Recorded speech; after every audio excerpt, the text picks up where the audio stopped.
Gusto ng tatay ko na magtrabaho ako sa company. Ayaw niya nang sa palengke lang. Hindi valid yung edad ko sa mga ganong trabaho. Sa ngayon ang tumutulong sa akin ay ang boyfriend ko. Siguro kung wala siya, ay wala na rin siguro ako. Hindi ko alam kung paano ko sisimulan tong kwento ko. Meron akong tatay at sobrang sama ng loob ko sa kanya hanggang ngayon. Dahil yung napangasawa kasi ng kuya ko ay kaibigan ko. At kinasal na rin sila last month. Mula nang dumating ang hipag ko sa buhay namin, ay wala nang pakisamin ng tatay namin. Lalo na sa akin. Nag-umpisang makipag-live-in yung hipag ko sa kuya ko nung ako ay grade 12. Grade 12 din ang hipag ko kasi kaibigan ko siya noon. Magkaiba kami ng schedule ng hipag ko. Morning shift siya at ako naman ay afternoon. Nung nagpasukan ay hinahatid at sinusundo niya ang hipag ko samantalang ako ay hindi. 6:20 na yung uwian namin noon at mahirap nang makasakay. May motor kami pero hindi nagagamit ang tatay ko sa pagsundo sa akin. Dumating sa point na nagtampo ako sa kanila na halos ganun palagi ang sistema. Hindi ako kumakain bago pumasok tapos uuwi na hindi rin kakain. Disperas ng birthday ko at namilipit ako sa sakit ng tiyan at napunta ako sa ospital. At araw ng birthday ko ay naging okay naman yung trato sa akin. Pero 3 araw lang ang lumipas ay bumalik na ulit sa ganung ugali ang tatay ko. Ang nanay ko lang ang sumusuporta sa akin sa pag-aaral as in. 3 kaming nag-aaral ng mga kapatid ko tapos kasambahay ang nanay ko. 250 to 300 ang sahod niya tapos ang baon ko ay 100 pero nauubos din sa pamasahe. Tapos 150 yung baon ng 2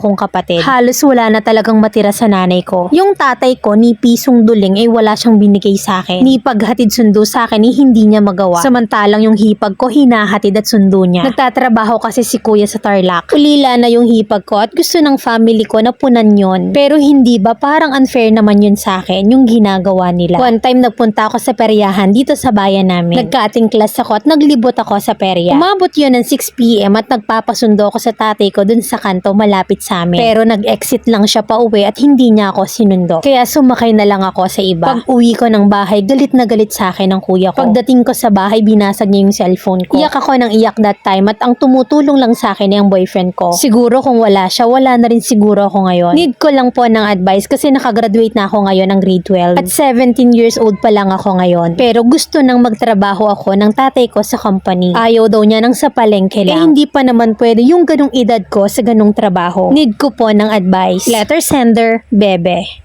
Gustong po na ng pagiging ulila ng hipag mo ginagawa naman sa'yo parang inuulila ka naman. Sobrang special naman ang treatment. Baka may nahihita sa kuyat sa hipag mo kaya special treatment si Pudrabel. May mga ganyan kasi talagang magulang no? Hindi ko naman nilalahat pero kung sino yung nagagatasan dun magaling. Walang kaing papasok, uuwi ka rin ng walang kain. Wala rin namang ambag sa pinagpaaral sa'yo ang tatay mo. Tapos nung gumraduate ka ng grade 12 sasalang ka na agad sa bakbakan. Choosy pa ha, ayaw pa sa palengke, ang gusto pa sa company. Ang inam naman talaga ng ama mo. Gustong trabaho ay quality na bukod sa grade 12 pa lang ikaw, minor de edad ka rin. Huwag mong pilitin ang gusto ng ama mo kasi hindi ka papala rin. Napakabata mo pa, huwag mong istresin yung buhay mo. At huwag mo ring balaki mag-asawa kasi never yang naging solusyon. Makaka-apply ka naman sa tamang edad sa company. Marami sa Batangas na electronics company na natanggap naman. Pero yung job offer na i-offer sa'yo ay depende sa status ng pinag-aralan mo. Kung ako sa'yo, konting panahon na lang naman ay mag-working student ka. May mga part-time job na ino-offer si Bida ang Saya or ibang fast food. Alam mo kasi once na nag-work ka at pinriority mo yan at kumikita ka na, bibihira na yung magkaroon ng interes sa pag-aaral uli. Kung kaya mo naman magsumikap at magtapos, much better. Sa panahon pa naman ngayon ng mga Gen Z, mas nirirespeto ang tao dahil sa status ng pinag-aralan or naibibigay or nahihita sa atin as individual. At sa panahon nyo, uso ngayon ang diskarte kesa diploma. Pero iha, gusto ko lang malaman mo na mas magaan dumiskarte pag may diploma.